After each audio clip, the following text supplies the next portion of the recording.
오늘 또 드려지는 예배가 정말 재미있고 은혜가 되고 기대가 되는 예배가 되기를 주의 이름으로 축복합니다. 오늘 또 참 좋은 날입니다. 성스러운 주일 아침에 오늘 또 주님을 변함없이 사랑하는 여러분들에게 주님의 크신 은혜와 은총과 축복이 함께하기를 소원합니다. 우리 한번 옆 사람 인사하십시다. 같이 예배드리면 반갑습니다. 옆에 분하고 뒤에 분하고 반갑습니다. 우리 장로님 뒤에 우리 한석필 집사님 좀 답답하죠? 장로님 때문에. 안 답답해요 전혀?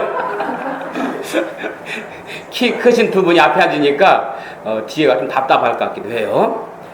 세상에서 제일 힘든 일 중에 하나가 바보를 설득시키는 일이랍니다. 저는 지금까지 바보를 설득시켰다는 사람 한 번도 본 적이 없어요. 왜냐하면 바보는 자기가 바보인 줄 모르고 살아가요. 내가 바보라고 생각되는 분은 바보가 아닙니다. 왜냐하면 바보는 내가 바보인지 모르고 사는 사람이 바보예요. 그래서 바보는 무슨 말을 해도 남의 말 듣지 않습니다. 자기가 다 옳은 줄 알고 자기가 최고인 줄 알아요. 왜 그런지 아십니까? 바보니까. 바보 안에는 쓸데없는 욕심이 있답니다. 불필요한 욕심이 있답니다. 바보가 따로 있나? 쓸데없는 욕심 때문에 남의 말 무시하며 사는 사람이 바보다. 쓸데없는 욕심 때문에 남의 말 무시하며 사는 사람이 바보다. 다 같이 한번 시작.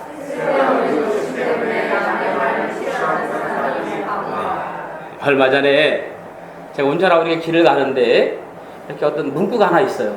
차를 세우고 호기심에 봤더니 아가 토끼 분양. 아가 토끼 분양 보셨습니까? 무슨 말이에요? 어린 토끼를 키울 사람은 연락 달라는 이야기죠. 요즘이야 토끼를 키우는 사람은 거의 없습니다. 저 어렸을 적만 해도 집에서 토끼를 많이 키웠는데 지금은 애완용으로 키우지만 저 어렸을 때만 해도 토끼를 키워서 잡아먹으려고 키웠습니다. 토끼 고기 드셔본 분? 이거 드셔보셨어요? 맞네요. 의외로 토끼 고기가 맛은 사실은 없어요. 별로 맛은 없고 냄새 나는데 제 기억 속에는 토끼를 많이 키웠던 이유는 키우기가 쉬워요. 그리고 무엇보다도 번식률이 좋아요.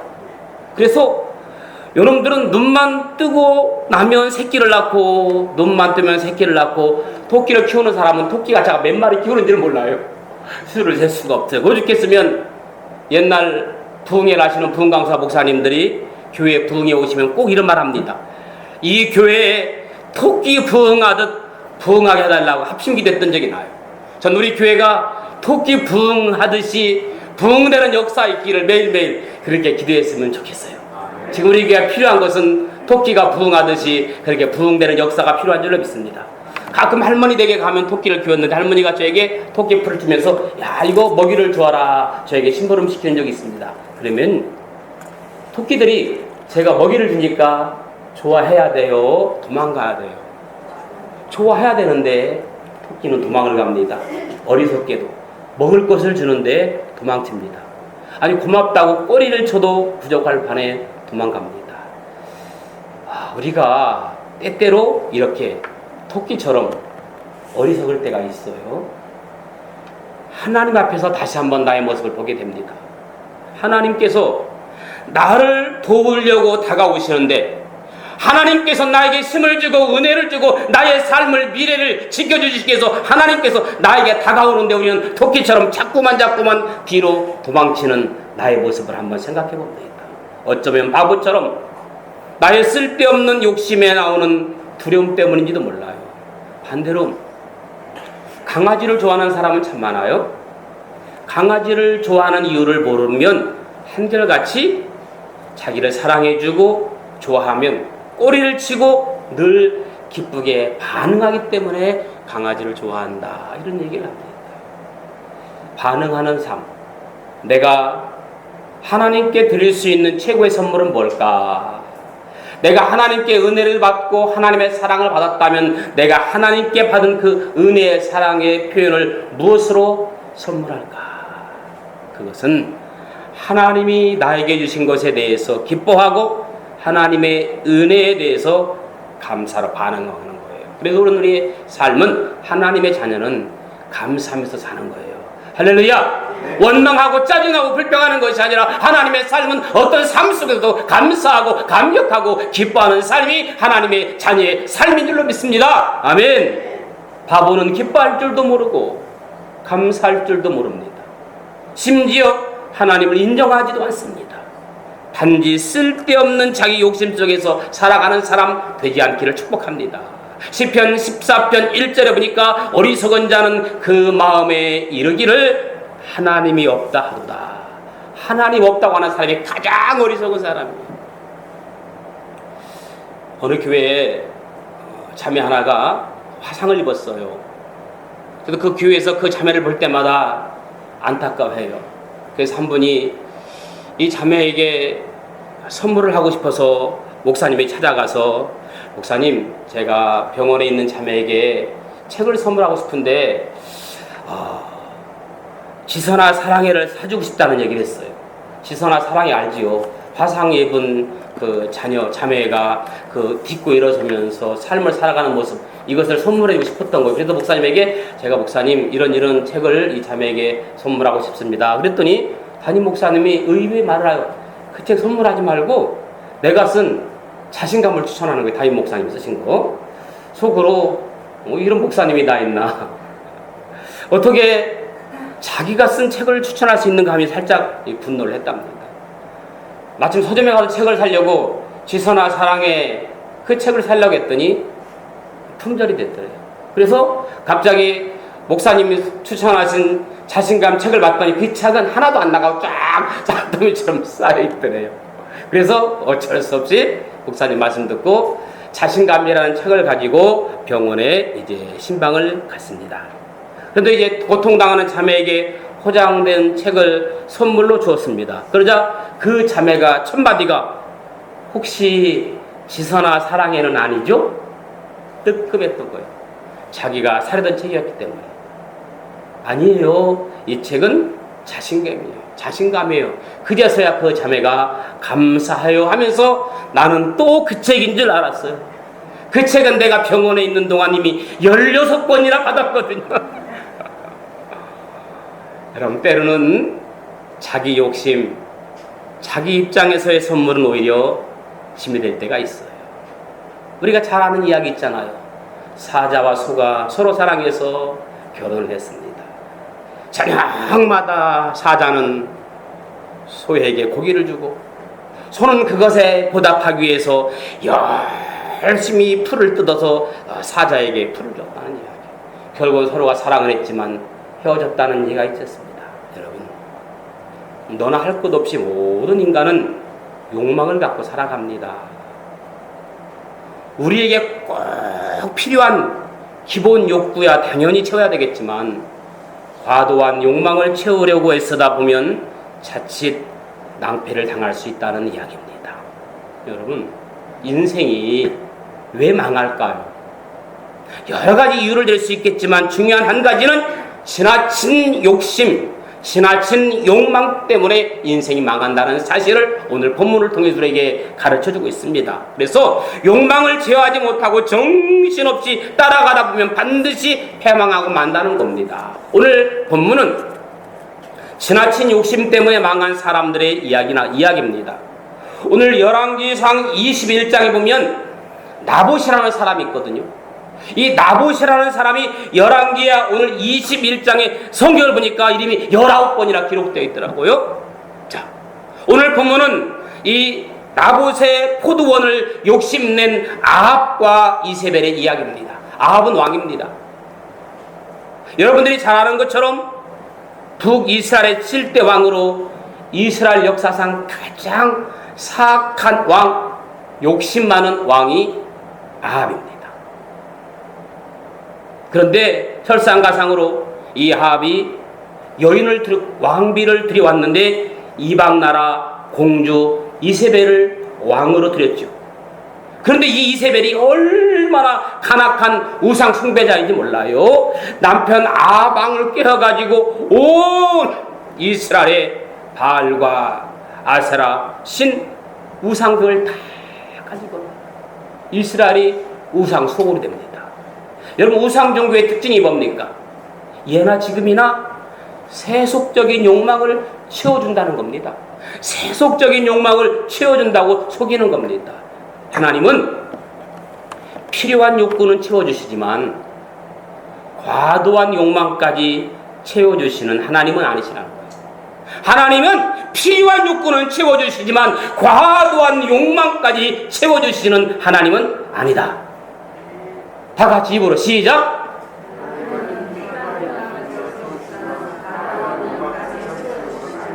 선민자 집사님 왜 안 따라해요? 선민자 집사님만 시작. 아니, 정면으로 딱 보고 있는 입을 다물고 있어요. 숨지 말고. 하나님은 필요한 욕구는 채워주시지만 과도한 욕망까지 채워주시는 하나님은 아니다. 다 같이 시작.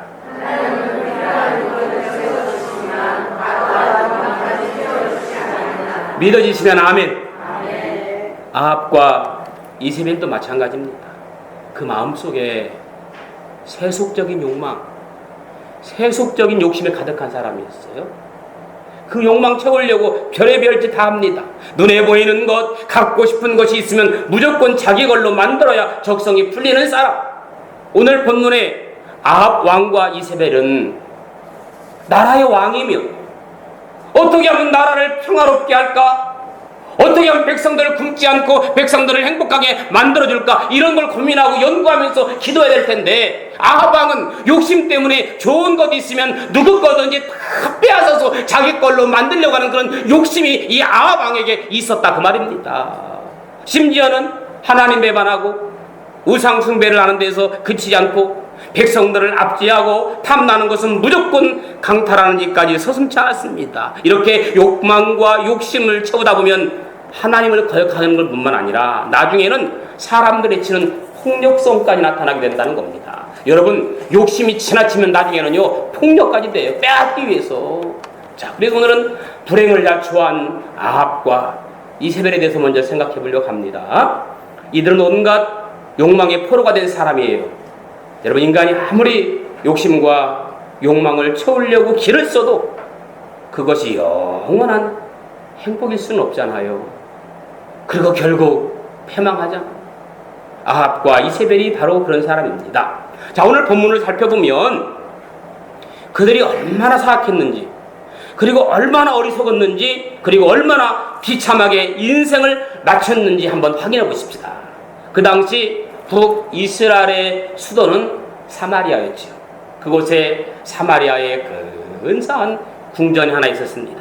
열왕기상 22장 39절에 있는 말씀 보니까 상하궁으로 불릴 정도로 화려하게 꾸며져 있었다. 그게 바로 아합 왕의 궁전입니다. 이렇게 호화로운 삶을 살았던 아합에게 과연 부족한 게 뭐가 있겠나 싶어요. 하루는 아합 왕이 이 궁궐에서 쭉 궁전을 거니다가 밖을 내다보니까 아주 예쁘고 탐스러운 포도원이 하나 있습니다. 매일매일 보면서 이런 생각을 했던 겁니다. 아, 저 포도원을 내 거 채소화로 삼았으면 좋겠다 라고 생각하고 그 포도원을 빼앗으려고 나봇에게 찾아가서 그 포도원을 달라고 말합니다. 그 포도원을 팔으라고 말합니다. 그런데 나봇이 그 포도원을 줄 수 없다고 말합니다. 여러분, 이게 아합만의 문제는 아닙니다. 모든 인간의 욕심이죠. 9개를 가지면 하나를 더해 10개를 채우려고 하는 인간의 욕심, 10개가 되면 20개를 만들고 싶어하는 인간의 본성, 이런 욕심을 제어할 수 있어야 마땅한데 아합은 온갖 욕심에 사로잡혀 포로처럼 살아갑니다. 그는 나봇에게 포도원을 자기에게 넘기라고 강요합니다. 오늘 21장 2절에 있는 말씀 한번 읽어보실까요? 21장 2절 다 같이 시작.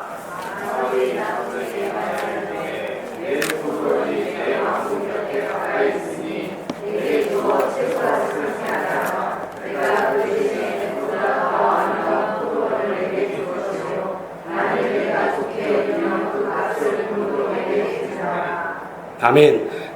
나봇에게 포도원은 생계의 토전입니다. 꼭 필요합니다.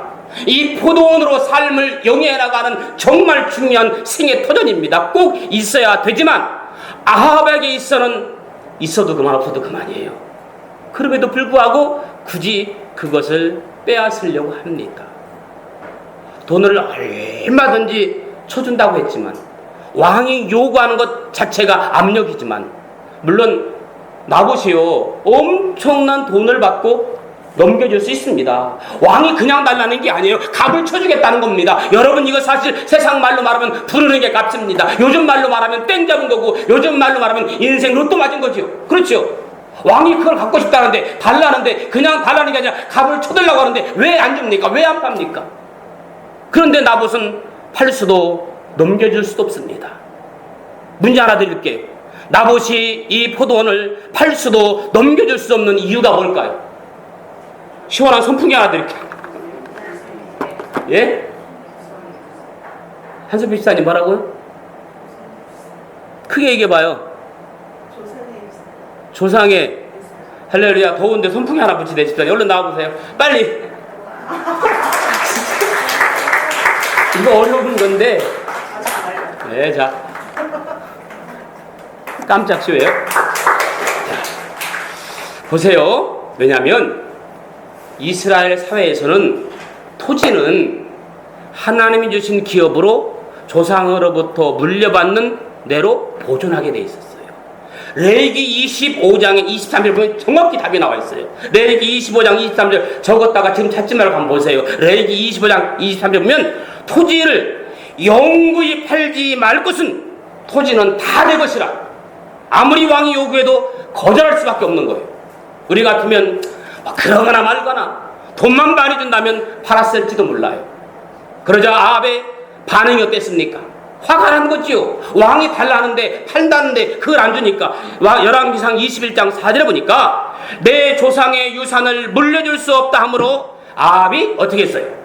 근심하고 답답하여 왕궁으로 들어가 침상에 누워 얼굴을 돌리고 식사를 아니하니. 아니 지금 생각해 보세요.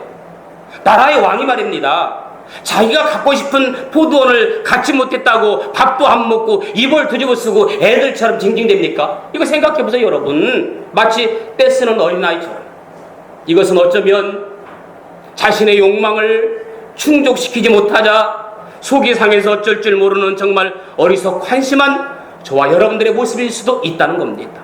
여러분, 내가 뭔가 갖고 싶은데, 내가 뭔가 하고 싶은데 내 마음대로 되지 않고 내 뜻대로 되지 않을 때 속이 상해서 막 답답하고 어찌할지 몰라가지고 가슴을 탁탁 치는 그런 사람 있잖아요.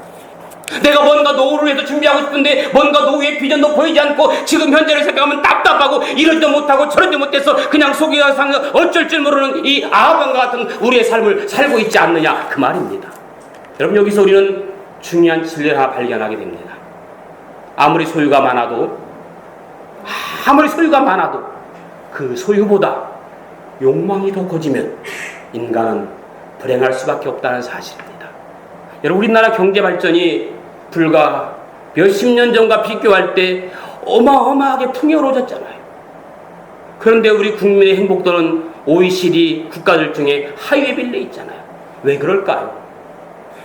소유는 많이 늘었는데 욕망은 그보다 더 많이 늘었기 때문이랍니다.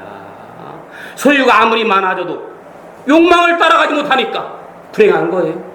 그러니까 욕망을 다스릴 줄 아는 사람이 행복한 사람이야. 할렐루야. 따라합시다. 욕망을 다스릴 줄 아는 사람이 행복한 사람이다. 할렐루야. 그렇죠. 아합의 욕망을 채우지 못해 괴로워하는 모습을 보이자 보다 못한 왕후 이세벨이 나서요. 이세벨이 나서가지고 여보, 당신 참아 이거면 충분해, 이렇게 해야 되잖아요. 당신 너무너무 과해. 지금 요즘 우리 충분히 이럴 때가 아니고 아내를 잘 만나야 되는데 아합은 아내까지 잘못 만났어요. 우상 숭배하는 사람이에요. 그래, 내가 빼앗아 줄게. 내가 빼앗아 주겠대요. 당신이 빼앗지 못하는 그 포도원 내가 빼앗아 줄게. 백성들을 모아놓고 불법으로 거짓 증인 2명을 세워놓고 하나님과 왕을 모독했다고 거짓으로 고백합니다. 그 당시 율법으로는요, 하나님을 모독하거나 하나님이 세운 지도자를 모독하면 돌로 쳐 죽이게 돼 있어요. 그러니까 이렇게 거짓 증언을 세워서 이 지금 나봇이 하나님을 모독했다, 지도자를 모독했다, 이렇게 해가지고 합법을 가장해서 돌로 쳐 죽여버려요. 아합보다 더 사악한 사람이 이세벨이에요. 남자보다 더 독한 사람이 지금 이 여자예요. 그러자 아합은 좋아하면서 박수치면서 나봇의 포도원을 차지하려고 갑니다. 오늘 16절에 보니까 아합은 나봇이 죽었다 함을 듣고 어떻게? 곧 일어나 이불을 지켜버리고 일어나 이스라엘 사람 나봇의 포도원을 차지하러 그리로 내려갔더라. 여러분, 이런 상황이에요. 이런 상황에서 하나님이 이 지금 아합과 이세벨을 그냥 내둘 수가 없죠. 그 모습을 보고 진노하시는 하나님이 누구를 시켜서 오늘 성경에 누가 나와요? 엘리야 선지자를 보내서 그를 책망합니다. 열왕기상 21장 이때의 말씀 보니까 내가 내 자신을 팔아 여호와 보시기에 악을 행하였으므로, 내가 자신을 팔았다는 말은 이제 너희들을 노예로 삼겠다는, 왕이 아니라 이제 너희들은 노예다. 다시 말하면 욕망의 포로가 됐다는 말이에요. 성경은 분명히 증언합니다. 욕망의 포로가 되면 질질 끌려가다가 결국 사망에 이른다고. 야고보서 1장 14절 15절에 뭐라고 있어요? 오직 각 사람이 시험을 받는 것은 자기 욕심에 끌려 미혹됨이니 욕심이 잉태한 즉 죄를 낳고 죄가 장성한 즉 사망을 낳느니라. 너무 욕심 부리면 어떻게 된다는 거예요? 죽는다는 얘기예요. 아합과 이세벨이 그런 꼬락서니가 됐어요. 그때 하나님이 엘리야를 시켜 심판을 선포합니다. 오늘 열왕기상 21장 19절 너는 그에게 말하 이르되 여호와의 말씀이 내가 죽이고 또 빼앗았나이다 하셨고, 그에게 이르되 여호와의 말씀이 개들이 나봇의 피를 핥은 곳에서 개들이 내 피 곧 내 몸의 피도 핥으리라. 뭐예요? 악을 악으로 갚겠다 이게입니다. 나봇이 피 흘렸던 것처럼 아합 이스라엘 너희들도 피를 흘려야 마땅하다고 지금 누구를 시켰어? 엘리야 선지자를 시켜서 지금 하나님께서 그렇게 갚아주시는 겁니다. 나중에는 정말 그 예언대로 됩니다. 너무나도 비참한 이세벨 경우도 마찬가지 비참한 최후가 될 거지만 선포합니다. 21장 23절 한번 읽어보세요. 23절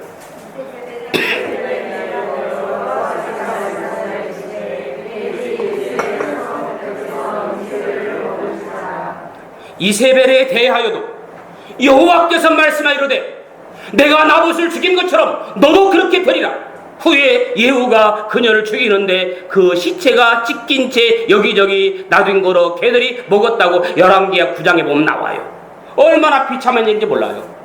욕망, 욕심의 최후가 이렇게 되는 겁니다. 그토록 욕망을 추구하며 살았지만 불행한 삶을 살다가 마침내 비참한 최후를 맞이한 아합과 이세벨의 인생을 보면 정말 씁쓸합니다. 우리 삶 가운데 그런 분들이 얼마나 많이 있습니까? 세상에서 악착같이 정말 열심히 땀 흘리며 부를 위해 축적하다가 나중에 그것 때문에 망하는 경우를 종종 보게 됩니다. 왜 그렇게 어리석은 인생을 살고 있는지. 그 대표적인 사람이 누구예요?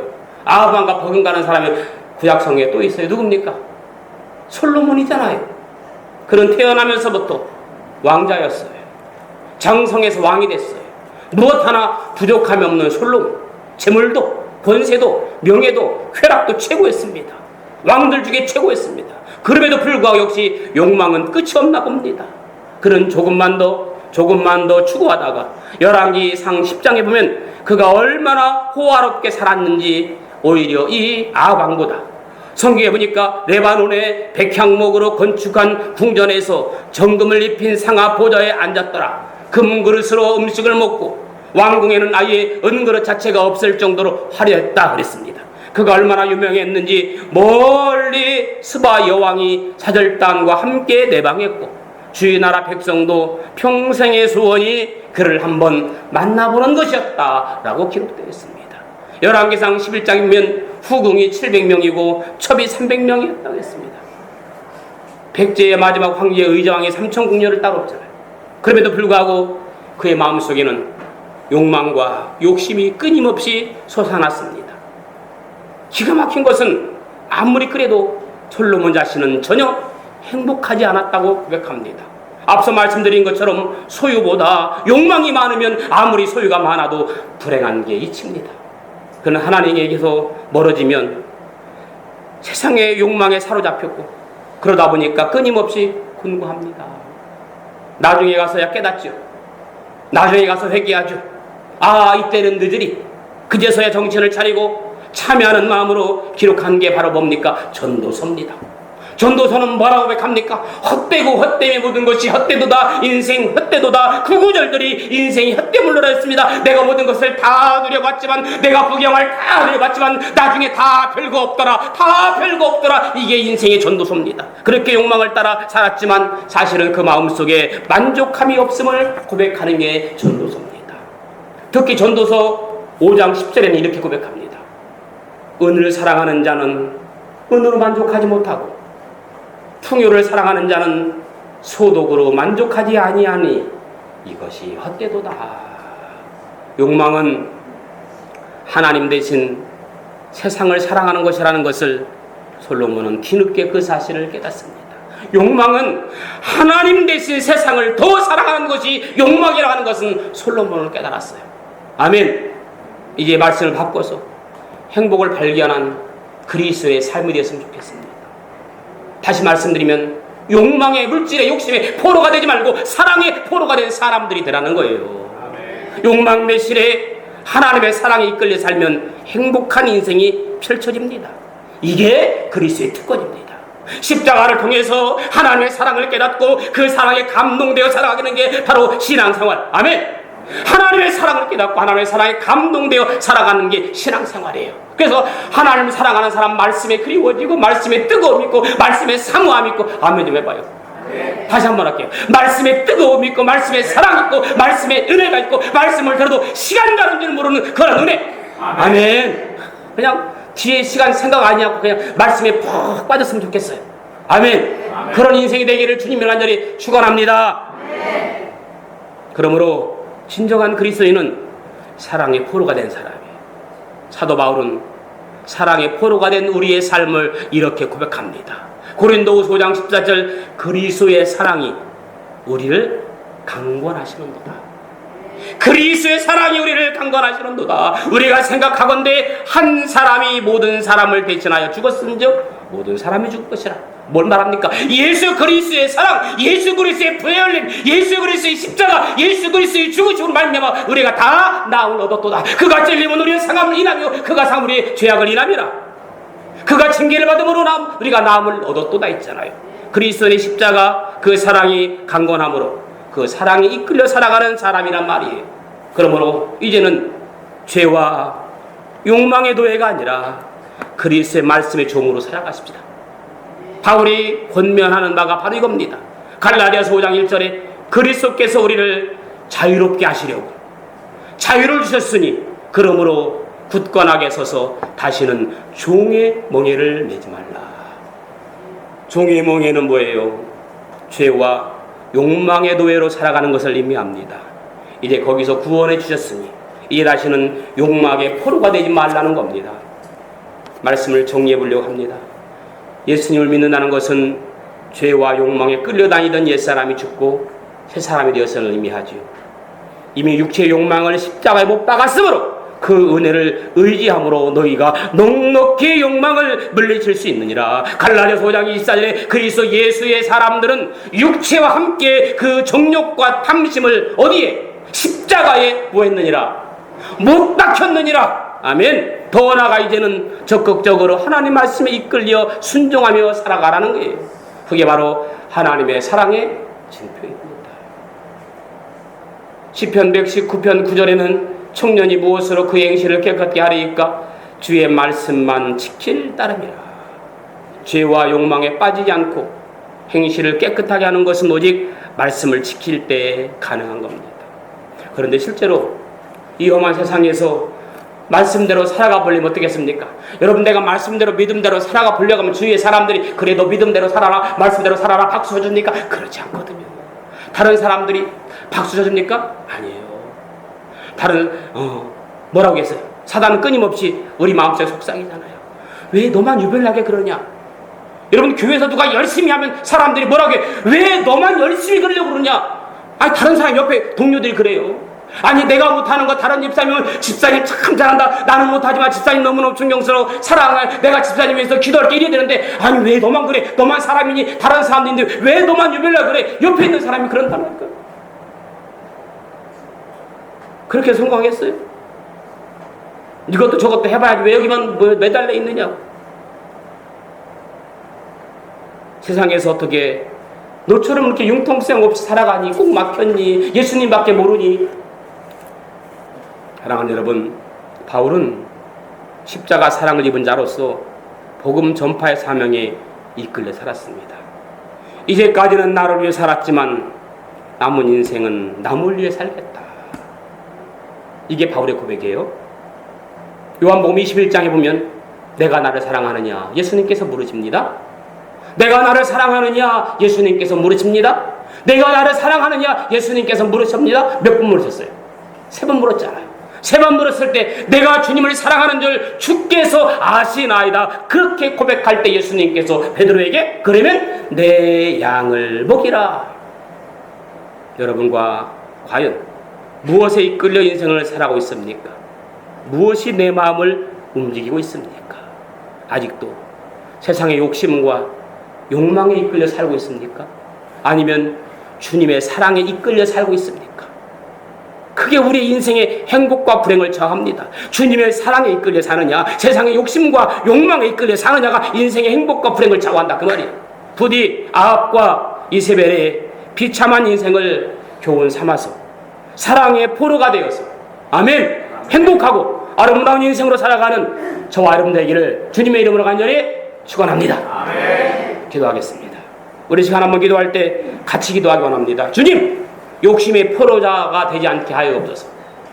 욕망의 포로자 되지 않게 도와주시옵소서. 예수님 따라 살게 하여옵소서. 인생의 행복한 삶이 무엇인지 한번 깨닫게 하옵소서. 말씀을 생각하면서 같이 기도하겠습니다. 기도합니다. 하나님 아버지, 은혜와 사랑을 감사합니다. 과연 내가 무엇에 이끌려 살아온 인생인지 한번 돌아보게 하여옵소서. 무엇이 내 마음을 움직이고 있는지, 누가 내 마음을 끌고 있는지, 아직도 내 안에 세상의 욕심과 세상의 욕망에 끌려 살고 있지 않는지, 아직도 하나님 내가 세상 사람을 더 사랑하고 세상 사람들과 더 함께하고 있는지 한번 생각해 볼 수 있는 우리의 삶이 될 수 있도록 도와주옵소서. 주님, 내가 주님의 사랑에 이끌려 살게 하옵소서. 주님, 내가 주님의 사랑에 이끌려 살게 하옵소서. 그것이 우리의 인생의 행복과 불행을 좌우한다는 걸 깨닫게 하옵소서. 오늘 아합과 이세벨의 아버지 비참한 인생을 교훈 삼아서 아버지 사랑의 포로가 되게 하옵소서. 은혜의 포로가 되게 하옵소서. 아름다운 인생을 살아갈 수 있도록 주님 축복하여 주시고 은혜를 도하여 주시옵소서. 역사하여 주옵소서. 아버지 앞에 멋진 삶을 살아갈 수 있는 욕심의 포로가 되지 않도록 도와주옵소서. 죄에서 자유하게 하옵소서. 죄의 사슬에서 끊어질 수 있도록 주여 축복하여 주옵소서. 예수님의 이름으로 기도합니다.